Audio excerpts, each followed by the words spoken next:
கோவை மாவட்டம் சூலூர் கனியூர் பகுதியில் தமிழக வெற்றிக் கழகம் சார்பில் பிப்ரவரி 2ஆம் தேதி முக்கிய நிகழ்வுகள் நடைபெற்றன. கோவை கிழக்கு ஒன்றியம், சூலூர் வடக்கு ஒன்றிய தமிழக வெற்றிக் கழக நிர்வாகி பாலா தலைமையில் தொடர்ச்சியாக 96வது வாரமாக சமூக சேவை பணிகள் மேற்கொள்ளப்பட்டன. அப்பகுதியில் வசிக்கும் குழந்தைகள், மாற்றுத்திறனாளிகள் மற்றும் முதியோர்களுக்கு இலவசமாக பால், ரொட்டி, முட்டைகள் வழங்கப்பட்டன. இந்த உதவியை பெற்றுக் கொண்ட பொதுமக்கள் தமிழக வெற்றிக் கழக அமைப்புக்கு நன்றி தெரிவித்தனர். கழகத்தின் ஓராண்டு நிறைவை முன்னிட்டு சிறப்பு நிகழ்ச்சிகளும் ஏற்பாடு செய்யப்பட்டன. கனியூர் பகுதியில் கொடியேற்று விழா நடைபெற்றதுடன் பொதுமக்களுக்கு இனிப்புகளும், பெண்களுக்கு குடங்களும் வழங்கப்பட்டன. இந்நிகழ்வின் போது 50க்கும் மேற்பட்ட பெண்கள் புதிதாக தமிழக வெற்றிக் கழகத்தில் இணைந்தனர். தமிழக வெற்றிக் கழகம் ஸ்டார்ட் பண்ணி ஒரு வருஷம் ஆச்சு. முதல்ல நாங்க வாழ்த்துக்கள் தெரிவிச்சுக்கிறோம் தளபதிக்கு.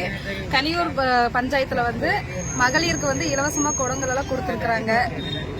இதை கொண்டு வந்திருக்கிறவங்க செயல்படுத்திட்டு இருக்கிறவங்க பாலா அவர்களுக்கு ரொம்ப நன்றி தெரிவித்துக் கொள்கிறோம். மென்மேலும் வளர வாழ்த்துக்கள். 2026 கண்டிப்பா சிஎம் தலைவர் விஜய் அவர்கள் மட்டும்தான்.